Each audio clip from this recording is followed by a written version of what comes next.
Welcome to the Folktale Project. This is Dan Shawls. This week we're going to pick back up with Good Little Henry, our long story from France. And last we left Henry, he was starting his ascent up the mountain, searching for a cure for his mother's illness. And now, let's resume our ascent, shall we? This is The Vintage.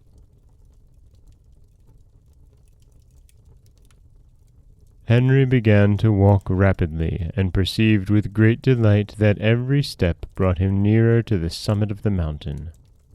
In 3 hours he had walked 2/3 of the way, but suddenly he found himself arrested by a very high wall which he had not perceived before.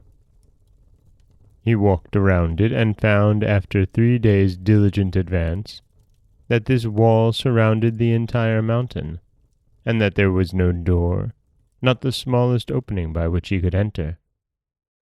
Henry seated himself on the ground to reflect upon his situation. He resolved to wait patiently. He sat there 45 days. At the end of this time he said, "I will not go back if I have to wait here 100 years.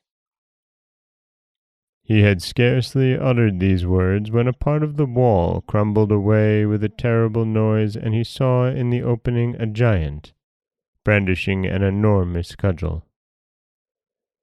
"You have a great desire to pass here, my boy. What are you seeking beyond my wall?" "I am seeking the plant of life, Master Giant, to cure my poor mother who is dying. If it is in your will, and you will allow me to pass this wall, I will do anything for you that you may command." "Is it so? Well, listen. Your countenance pleases me. I am one of the genii of this mountain. I will allow you to pass this wall if you fill my wine cellar. Here are all my vines. Gather the grapes, crush them, put the juice in the casks, and arrange them well in my wine cellar. You will find all the implements necessary at the foot of this wall. When it is done, call me." The giant disappeared, closing the wall behind him. Henry looked around him, and as far as he could see, the vines of the giant were growing luxuriously. Well, said Henry to himself. "I cut all the wheat of the little old man. I can surely also gather the grapes of the big giant. It will not take me so long, and it will not be as difficult to make wine of these grapes as to make bread of the wheat." Henry took off his coat, picked up a pruning knife which he saw at his feet, and began to cut grapes and throw them into the vats. It took him 30 days to gather this crop. When he was finished, he crushed the grapes, poured the juice into the casks, and ranged them in the cellar, which they completely filled. He was 90 days making the wine.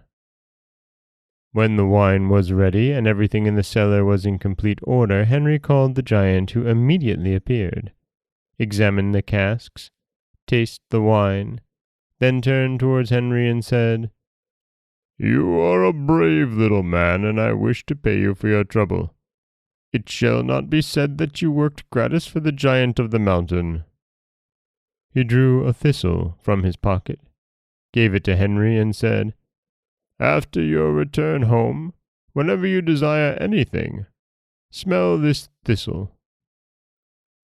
Henry did not think the giant very generous, but he received the thistle with an amiable smile. Then the giant whistled so loudly that the mountain trembled, and the wall and giant disappeared entirely, and Henry was enabled to continue his journey.